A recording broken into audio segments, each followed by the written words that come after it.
Hello, Year 3 again, Mrs. Dyer here, and this is your next English lesson.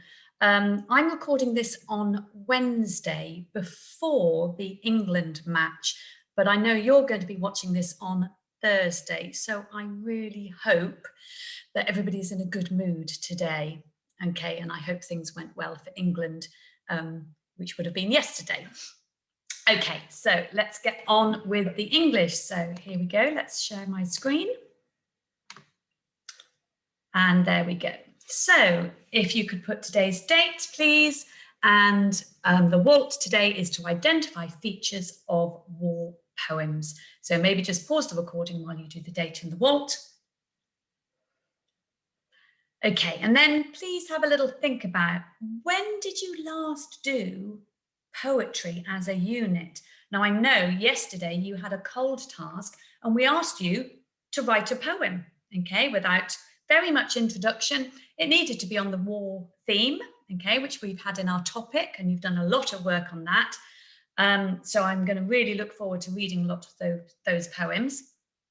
But the last time you did a poetry unit was way, way back in September, October, when we did If I Had Wings. And I know Mrs. Barnes had a look at that poem again yesterday for you to have a bit of a reminder. What might be different about these war poems? Okay, what sort of things might be included this time which weren't in our unit last time? Okay, let's have a look.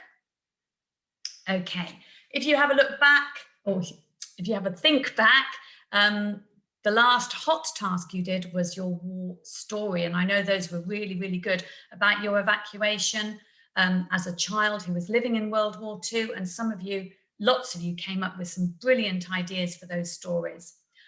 Is there going to be anything that you can use from your story writing that you're going to be able to use in your poetry? Your target for this little unit is to plan your writing by discussing similar work to learn from the structure, vocabulary, and grammar. That means we're going to be looking at lots of other poems and kind of using their structure, their vocabulary, and the grammar that's used in poetry to create your own poems, just a little bit like we did last time. So you had the structure of the last poem and you modeled that and copied it and magpied ideas and then produced your own poem, If I Were a Stone Age Boy or If I Were a Stone Age Girl. So let's have a look at the poetry today. So here I've got a link to a poet reading his poem. I'm going to try and share this with you now, but if it doesn't work, I've also put this YouTube link on the daily planner. Okay, so you might want to just stop this if it doesn't work. And just watch it and then tell me about the poet and the poem afterwards. Okay, I'm going to see if I can link to it, but if it doesn't work, I apologize.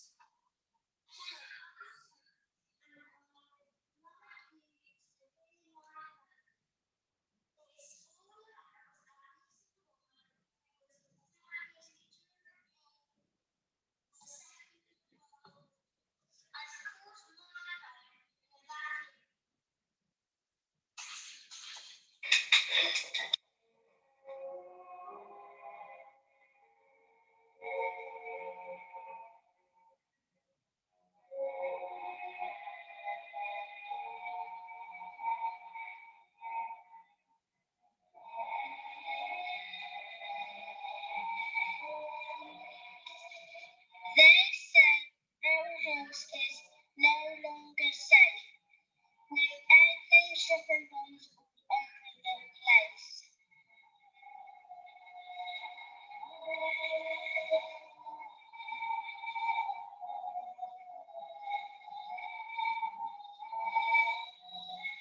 So I was put on a chain, wearing my name on a tag, and was told to wave Union Jack flag.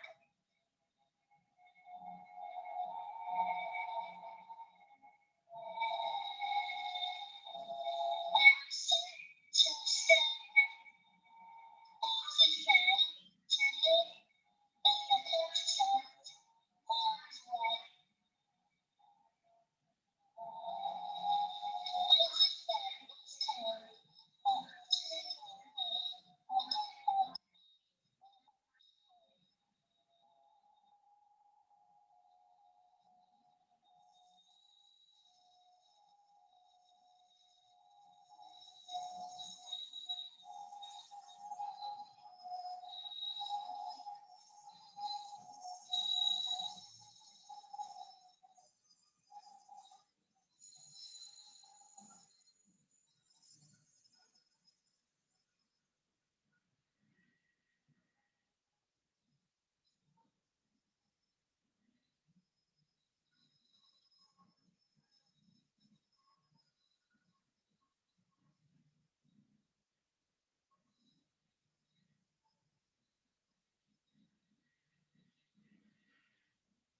Okay, hopefully you enjoyed that poem. I'm just going to find my screen again that we need to look at. There we go. Okay, what surprised you about the poet there? Yeah, he was about your age, if not a little bit younger. So poets don't have to be grown-ups, okay? A poet can be anybody who writes poetry. It was quite a simple poem, but it really got the feeling across of what it was like to be a child who was evacuated during the war. And we've had lots of information about that, and you've had your experiences to use as well. So what features are included in poems? Can you remember any that we used last time in our last unit? What's hiding beneath my screen here? Okay, can you remember any of these? Rhyming couplets, that's where lines rhyme. Repetition, we definitely used that last time.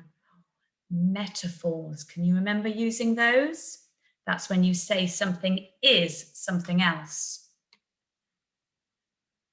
Did your poem have a title? Figurative language. Oh, here's a difficult word. Onomatopoeia. Stanzas and similes. Can you remember what all of those mean? All of these feature in some poems, but they don't have to. Sometimes some feature and some don't. So what are the layout features of poetry? When you look at a poem, how do you know it's a poem and not a story? What does a poem look like? Okay, on here we've got some examples of war poems, and you can see the titles here: The Valley, High Flight, War, Hitler Was a Killer, and Wish Me Luck. And they all look rather different from each other, but I can tell that they're all poems. Why are they poems? How can I tell that that's a poem and not a story? That's the layout. That means what it looks like on the page. With this first one here, we can see it's definitely got separate stanzas or verses. And again, this one, we can see it's almost got two longer verses. This one has got 4 lines in each of the verses. And this first one also has rhyme. This one here, just 2 short verses. And again, this one here, a slightly different style again. But I can tell that they are all poems because of the layout, because of the way they look on the page. So we're going to be looking at a few different war poems today, and those are on your daily planner for you to have a look at. And I want you to see if you can highlight the different features that are in the poems. Okay, so they might be language features, so what the words are, or it might be layout features, so that's what it looks like on the page. So let's have a look at this one here. So the layout of this poem, we can see it's definitely got different stanzas. It's got separate verses. Have a look at the punctuation in these poems. Look at each of the lines. They all are starting with a capital letter, but that doesn't always have to happen. Some of the lines have got a comma at the end, and each of the verses, each of the stanzas has got a full stop at the end. And then this last verse is different again. What language features have we got in here? Okay, so have we got any really good imagery? Have we got any similes or metaphors or personification? Have we got any onomatopoeia, that sound of the word that helps you imagine it? Have we got any really strong verbs in here? She waits in the late twilight, shivering in the wind that scoops up over the lip of the chalk cliff. Okay, I've got some nice verbs in there and some shivering and scoops and some really strong sounds. She waits, listening to the throb of the Wimpy's engines as the squadron nears her lookout post. Oh, I've spotted something here about the layout of this poem and kind of the language as well. Can you see the start of each verse?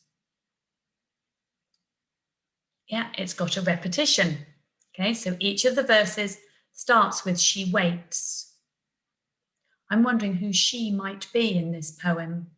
And what do you think a wimpy is? She waits for a glimpse of a gauntleted hand waving at her eye level, the hand of that caressed, now ready to trigger the tail guns. Okay, so who's she waving to and who's she wanting to wave back? She waits, keeping watch, ears straining to catch the returning flight, waiting to count the returned and the missing. She waits, past the dawn, waits for the missing, waits and waits and waits. I think this is about a young girl, young lady, who is waving to the airmen as they go off to fight in the war, off in their aeroplanes. So she's standing on a cliff, the chalk cliffs. We know that those are at the south of England near Dover. So she's standing there, and as the aeroplanes fly over, she's waving, maybe somebody that she's got to know quite well. And she waits to see if they all come back again. So we've got some really strong language in here, but also the layout, we've got some repetition. Okay, here's another poem. This is about VE Day, so when there was victory at the end of the war, and it's called Victory Day. So how is this poem similar to the last one, and how is it different? Have a think about the language and the layout features.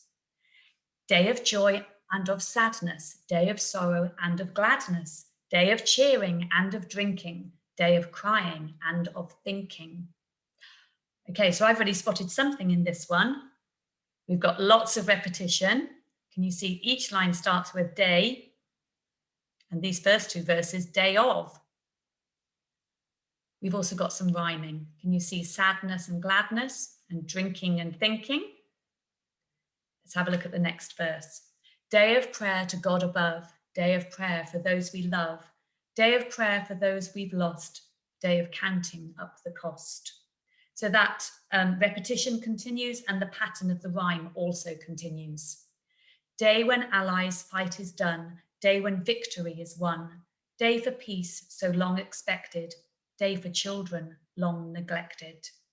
Day with factory wheels at rest, day with people in their best, day of crowds and shouts and noise, day of returning girls and boys, day of liberty, day to pray, day of victory, Victory Day.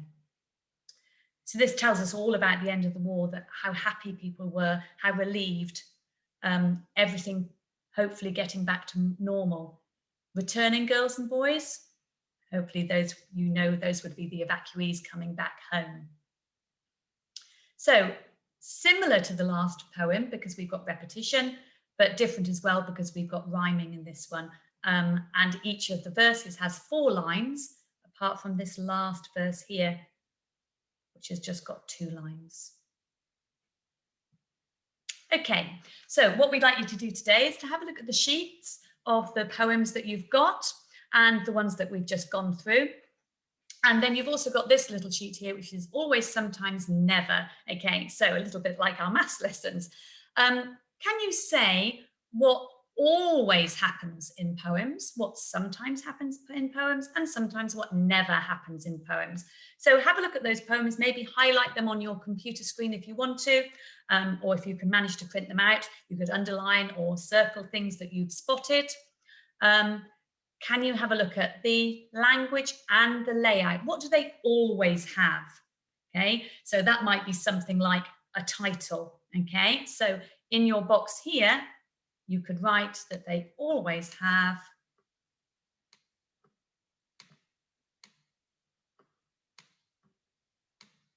a title. Do they always have the poet's name written at the bottom? Maybe that's something you could find out about. What are the things that they sometimes have? What are things that they never have?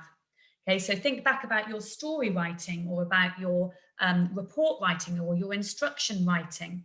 Do poems have things like subheadings? Do they have bullet points? Because those are the sorts of things that could go in the never column. I wonder what's hiding under my orange blob here. Okay, do they always, sometimes, or never have rhyme? Okay, where would you put rhyme? What about repetition? Do they always, sometimes, or never have repetition? Do they always, sometimes, or never have stanzas or verses? What about alliteration? Okay, do you remember what that alliteration is? Okay, where words start with the same sound or the same letter. Personification, do they always, sometimes, or never have those? Metaphors, similes, onomatopoeia. Okay, anything else that you can remember or that you can find in the poems that you've got. So fill in this little sheet here about things that they always have, sometimes have, or never have. Okay, you might find that you have to squeeze more than one thing into some of the boxes. I wonder which box will get filled up the most. Okay, and then when you've done all of that, have a look through, see which one of these appeared in the always. What do poems always have? What do poems sometimes have? And what do poems never have? I wonder if there's anything in this end box, these end boxes here that you've managed to think about. Okay, so that's it for today, everybody. I hope you enjoyed looking at those different types of poem. And the rest of this unit is going to be looking at some other poems and then you having a go at copying them, mimicking them and magpieing ideas to write your own poems. Okay, thanks for watching, everybody. Bye.